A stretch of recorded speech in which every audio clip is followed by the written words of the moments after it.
Olá, bom dia! Está no ar o Tarobá Cidade. Hoje é o Dia Mundial da Imunização. Nós vamos falar de prevenção de inúmeras doenças. Você sabe diferenciar os sintomas de uma gripe, de um resfriado e Covid-19? Você vai aprender. Tem dicas de como melhorar a imunidade com a nutricionista Priscila Teixeira. Pode parar tudo o que você está fazendo, porque o Tarobá Cidade começa agora. De acordo com o último boletim divulgado pela Prefeitura de Londrina sobre o coronavírus, na cidade nós já temos 597 casos confirmados. 397 pessoas já se curaram. Foram 34 óbitos. 283 pessoas aguardam resultados de exames e 2.580 novos casos foram descartados. Aí você tem um panorama geral de Londrina, do Paraná, Brasil e também do mundo. Agora a gente vai saber como é que fica o comércio, o horário do comércio nesse feriado e também no final de semana, já que sexta é Dia dos Namorados. Quem traz as informações para a gente é o repórter Rafael Sanches. Bom dia, Rafael. Oi, Sara, bom dia para você, bom dia para quem está com a gente no Tarobá Cidade. É isso mesmo, né, Sara? Horário diferenciado do comércio neste final de semana, justamente por conta do Dia dos Namorados, né? Na quinta-feira é feriado de Corpus Christi, o comércio está fechado, só que na sexta-feira o horário do comércio aqui em Londrina vai ser das 10 da manhã até as 7 da noite, não até as 4 da tarde, como está sendo geralmente, né, Sara? E os shoppings vão ter autorização para ficar abertos até as 8 da noite. No sábado, aí já retorna o horário normal, que nesse momento é estar fechado o comércio, tá bom? São horários especiais que a Prefeitura está determinando para que não haja tanta aglomeração de gente em datas especiais. Já foi assim no Dia das Mães, agora, por exemplo, no Dia dos Namorados, tá bom, Sara? Tá certo, Rafael. Aproveita o pessoal para conhecer os nossos podcasts e escutar seu podcast também, né? Verdade, né? A gente tem vários podcasts no Grupo Tarobá de Comunicação, Tarobá Podcast, né? Claro, tem o meu, que é o Chances no Esporte. Nessa semana tem uma entrevista com o zagueiro Silvio, passou aqui pelo Londrina Esporte Clube, tá muito legal. E tem também o seu, tem Música Sara, que também tá muito legal, com assuntos sobre música, né? As duas primeiras edições foram muito legais, Sara. Tem o do Fernando Breviglieri, breves comentários, notícias também, entrevistas do Jornal Tarobá FM. Vamos acessar todo mundo, né, Sara? É isso aí. No carro, ouvir no foninho, correndo. Prestigiar a gente. Tá certo. Obrigada, Rafael Sanches. Bom trabalho para você. Hoje é o dia 9 de junho, dia da imunização. Hoje a gente recebe ao vivo para falar aqui nos nossos estúdios o médico epidemiologista, Dr. Flávio Musi Santana, da 17ª Regional de Saúde, a enfermeira e coordenadora de imunização, Gisele de Carvalho, e também Dr. Cláudio Rezende Neto, médico pneumologista. Gente, bom dia, um prazer recebê-lo aqui.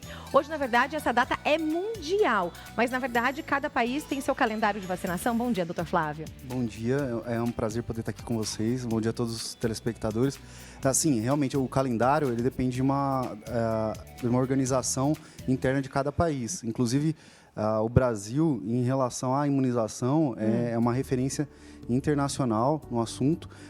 Países, por exemplo, como os Estados Unidos, não tem esse calendário de vacinação gratuita que o SUS nos proporciona. Sim.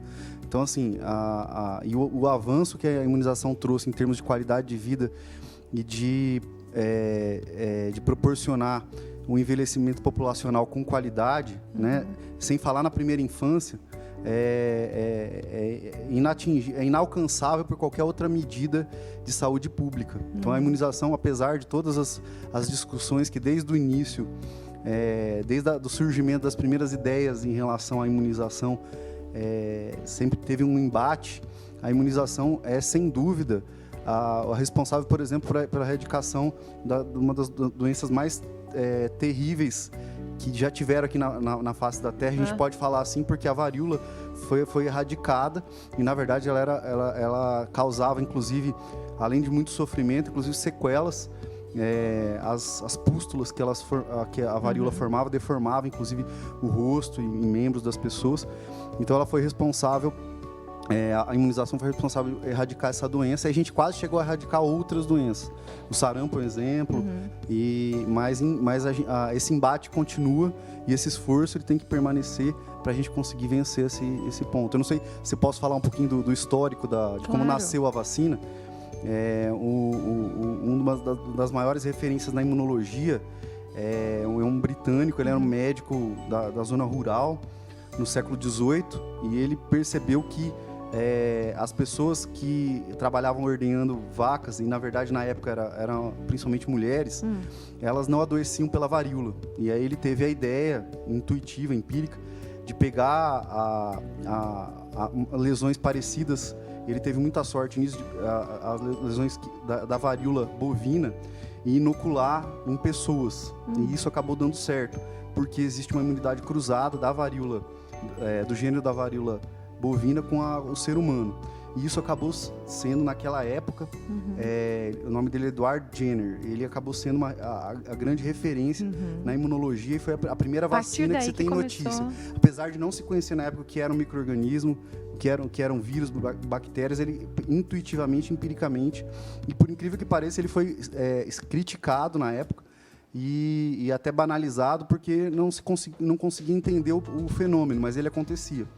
E aí, um século depois, o Louis Pasteur conseguiu fazer a vacina mais próxima do que a gente conhece hoje, para a raiva, que também era um problema. Mas a questão da varíola, naquele tempo, a varíola era um dos maiores males que existia e a gente está falando de uma época em que existe a peste negra, epidemias de influenza, como a gente está tendo do coronavírus, que devastavam populações, mas a varíola era o pior de todos. E aí depois, o que revolucionou, acho que foi um marco posterior, foi o Sabin, que criou a vacina oral, que aí, na verdade, popularizou e trouxe a imunização para um polo que país desenvolvido ou que propõe desenvolvimento, ele precisa imunizar as pessoas, principalmente a primeira infância. E agora com o coronavírus, por exemplo, a imunização para a influenza ganhou um destaque como nunca antes. Que a gente tinha que correr atrás das pessoas para vacinar. As pessoas estão correndo atrás, desesperadas, e querem vacinar. Exatamente. Ainda bem. Se você tiver alguma dúvida, você pode enviar aqui para mim, para o 3315-1313, ou fazer sua pergunta via Facebook. Hoje a gente está falando sobre imunização. Gisele, na verdade, é aquilo que a gente falou. Nada adianta a gente ter as vacinas, nós termos referências no Brasil, se as pessoas não forem se vacinar. Como é que é essa procura? Todo mundo se vacina? Mesmo a gente tendo essas vacinas gratuitas do Sistema Público de Saúde? Bom dia. Oi, bom dia.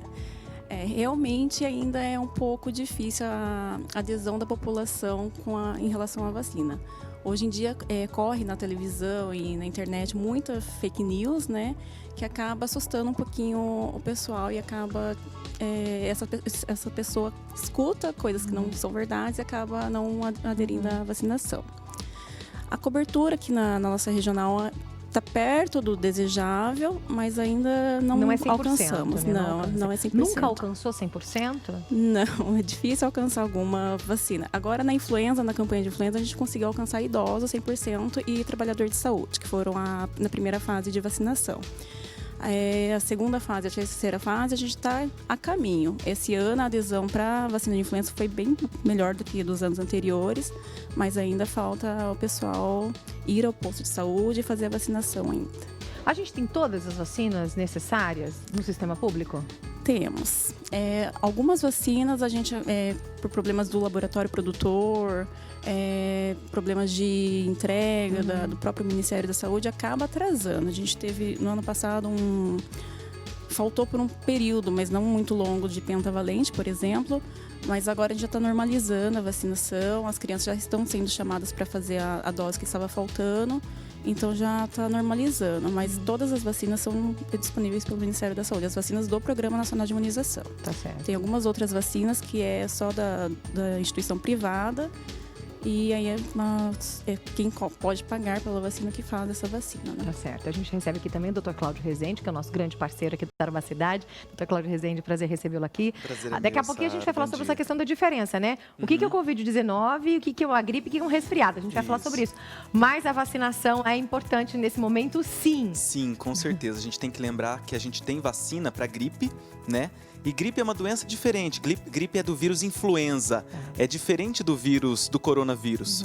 Para gripe, nós temos vacina. Para influenza, para coronavírus, ainda não. Ainda. Estamos nos testes. Acho que tem até umas figurinhas, né? Depois a gente vai mostrar. sobre a diferença dos dois. E aquele mito de que vacina da gripe dá gripe, vacina da gripe dá resfriado. Não, as vacinas de gripe, elas são feitas com pedacinhos de vírus. São vírus mortos, então elas não causam doença. E é muito importante se prevenir da gripe agora, nessa época de epidemia, para que nós não tenhamos duas epidemias, né? Epidemia de gripe e de coronavírus. Então a vacinação da gripe é importantíssimo agora. Nós estamos com uma enquete, está pronta a enquete para a gente colocar no ar? A gente pode colocar lá no nosso Facebook, a gente quer saber de você. No nosso Facebook, você sabe a diferença, sabe diferenciar o que é a Covid-19, o que é uma gripe, o que é um resfriado? A gente acabou de colocar a enquete no ar, quero que você responda para o próximo bloco, a gente vê como é que tá, olha lá. A gente acabou de postar, já tem 188 votos, as pessoas já estão votando. Resultado ao vivo no programa Tarobacidade. 69 sabem a diferenciar e 119 não. Então, daqui a pouquinho, no próximo bloco, a gente vai falar para você essa diferença, né? O que é gripe, o que é resfriado, o que é Covid-19. Doutor Flávio, uma dúvida que eu tenho, que eu sei que muita gente tem ela falou da questão das vacinas do sistema público e as vacinas do sistema privado. Tem muita gente que tem essa vacina gratuita no sistema público e fala assim, ai não, vou tomar, eu vou pagar porque é melhor. Existe isso? Existe diferença? Olha, para algumas doenças ainda não há. Eu vou dar um exemplo da meningite. Tá. A meningite, nas últimas décadas do século passado, principalmente na década de 70, houve grandes epidemias. O SUS, né, o Ministério da Saúde, incorporou, por exemplo, várias subtipos do meningococo no calendário que em outros locais, em outros países, as pessoas têm que adquirir. Por exemplo, vou dar o exemplo do meningococo do tipo B. Ainda não está disponível no calendário vacinal do SUS, mas esse está disponível no privado. Mas o que era o grande problema epidemiológico sempre foi o tipo C, e esse sim está previsto. Ok. Então, na verdade, o privado ele acaba sendo um complementar, Ok. mas as mesmas vacinas que existem no sistema público existem no privado. Muito é por desconhecimento, tá? Mas o Brasil é exemplo mundial na questão da imunização. As vacinas são tão seguras quanto, e por exemplo, no caso da influenza, há uma pequena diferença, que a vacina que é comercializada no setor privado, ele contém uma cepa que, na verdade, circula no hemisfério norte.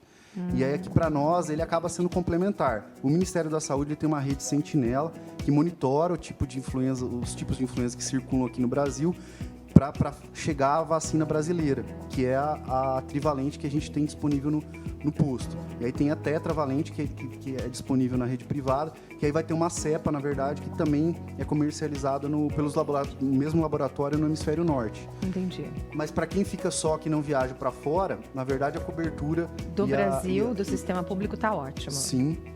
Na verdade, por isso que às vezes a gente vai melhores... viajar, né? Você tem que tomar vacina tal, você vai pra tal lugar, tem que tomar vacina tal. Por quê? Porque às vezes aqui foi erradicada a doença, ou que talvez não tenha, e esse lugar onde você vai tem, né? Isso existe bastante, né? Ou até mesmo dentro do Brasil, né? Tem regiões que às vezes você tem outro tipo de vacinas. Sim.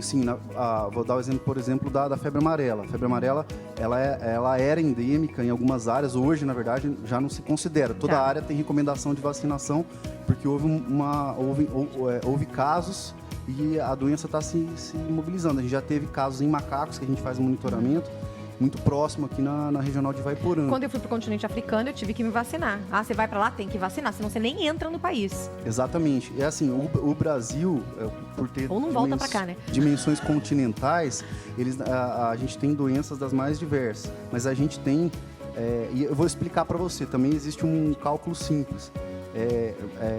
A prevenção com a vacina, se você for comparar com o gasto que você tem com o tratamento da doença, essa conta, ela fecha muito fácil. A prevenção, ela custa muito mais barato do que o tratamento sem contar o sofrimento, né? Exatamente. Sem contar tudo que você vai sofrer, né? Mas isso para trazer, porque que o gestor também, isso foi o que convenceu. Por exemplo, na medicina do trabalho, a gente muitas vezes trabalha com a ideia assim, olha, é muito melhor a gente, de repente, às vezes até para aquele grupo de trabalhadores que não estão contemplados pelo SUS, da gente fornecer a vacina, do que a gente ter essas pessoas afastadas, além do sofrimento, que o custo que isso vai ter pessoal e até na folha salarial é muito maior. A gente está recebendo mensagens, perguntas. Você pode enviar sua dúvida aqui para mim pelo 3315-1313 ou então pelo Facebook. Vamos ver mais uma pergunta aqui? A Maria Augusta do Centro perguntou o seguinte: o que é vacina ativa e passiva que o pessoal fala? E aí, Gisele? Então, a vacina ativa é... Eu nunca ouvi nem falar, só pra você ter uma noção. A passiva é quando a gente recebe o imunobiológico pronto. É muito comum os soros heterólogos, quando a gente tem uma picada de cobra, por exemplo, a pessoa precisa receber aquela imunidade logo para poder combater o veneno que ela recebeu ali da picada. Então, ela recebe uma vacina passiva, né? Um imunobiológico passivo. A ativa é quando você provoca o organismo a produzir anticorpos. Então, você coloca um pedacinho do vírus ali na pessoa, através da injeção. Que é da influenza, por exemplo. Por exemplo. E aí a pessoa... Ela é ativa? Ativa, isso. Então, eu não tenho nada e eu preciso tomar uma vacina contra a gripe, que é da influenza. Eu vou lá e eu coloco. Ele vai ter um pedacinho do vírus. Que vai colocar, meu organismo vai criar anticorpos para combater isso. Isso. Então eu fico imunizada. E aí o seu organismo que vai criar essa imunidade. A imunização passiva você já recebe prontinho. Então tem que ser logo. Assim, imunoglobulina quando tem casos de hepatite, quando o nenenzinho nasce e a mãe tem hepatite comprovado, né? Então o nenenzinho às vezes precisa receber o soro. O soro antiofídico, soro antirrábico são exemplos, né, da imunização ativa. Essa aqui você já recebe a imunoglobulina pronta. Daí a vacinação é diferente. Você recebe o micro-organismo inativado ou morto e desenvolve a imunização você daí. E a passiva, se for picado então pela cobra, daí eu tenho que tomar. Mas é a mesma coisa? É outra? Não, são diferentes. A vacinação passiva você recebe o anticorpo já pronto para combater a doença. Eu recebo o anticorpo. A ativa, ele vai ativar o seu corpo. Entendi. Fazer ele trabalhar sozinho. Exatamente. Interessante. Olha, gente, eu não sabia. Tá vendo? Cidade também é cultura, eu gostei. Tem mais pergunta dos telespectadores? Coloca aqui pra gente, vamos ver. Eu ia falar de ouvinte, eu tô na rádio, tô na TV, eu nunca sei se é ouvinte, se é telespectador. Maurali, do Jardim IP. A vacina da gripe ainda é possível tomar nos postos de saúde? É, Gisele? Sim. Quem aí tá no grupo, né, é prioritário. A vacinação foi estendida até dia 30 de junho. Qual que é o grupo prioritário? Idosos, trabalhador de saúde, quem tem comorbidade, hipertensão, diabetes, crianças, gestantes, puérperas até 45 dias. Agora entrou esse ano caminhoneiro, que é bem importante. Que legal. Né? Então, por favor, se vacinem. É extremamente importante. É importante, né, gente? Não é pra você, é pra todo mundo. Vamos fazer o seguinte, vamos pro intervalo rapidinho. Daqui a pouquinho a gente volta e a gente vai falar sobre se você sabe diferenciar os sintomas de gripe, resfriado e Covid-19. Depois do intervalo, eu volto já já.